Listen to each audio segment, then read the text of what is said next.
Tu as quel âge, dis-moi? Elle a 15 ans, elle est née en 1995. Maman, t'avais pas dit que j'étais née en 1993?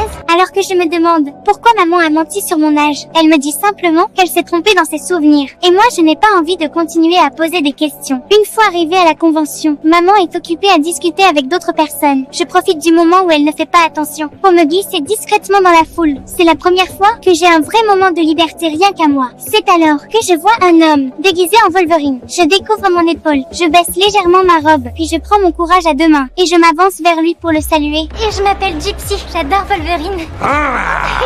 Certaines personnes m'appellent Logan, mais tu peux m'appeler Scott.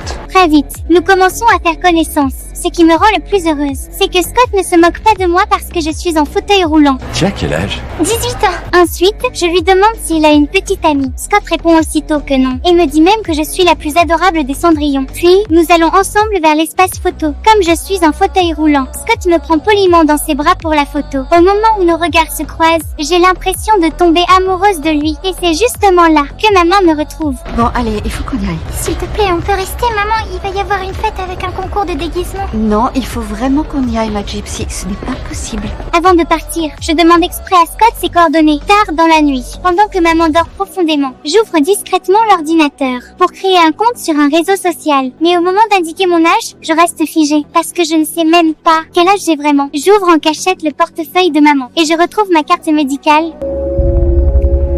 En voyant l'année inscrite dessus, je reste complètement sous le choc, parce que je comprends enfin que maman m'a toujours menti, et je décide aussi que je dois absolument lui échapper. Le lendemain, j'achète discrètement un téléphone. Le soir même, je réussis enfin à contacter Scott. À partir de ce jour-là, nous parlons tous les jours. Scott m'offre même un cadeau, une perruque rouge, jusqu'au soir où je reçois soudain un message disant que Scott est à l'hôpital. Je sais que c'est être ma chance d'échapper à maman, alors je laisse une lettre à maman, puis je pars seule à l'hôpital. Scott? Oh non, qu'est-ce qui s'est passé? Gypsy? Oui, c'est moi. Mais tu marches? Pendant ce temps, quand maman se réveille et découvre que j'ai disparu, elle voit la lettre que je lui ai laissée. Ma chère mère, je suis amoureuse et je m'enfuis pour me marier et avoir des enfants. Et tu ne pourras rien faire pour m'en empêcher.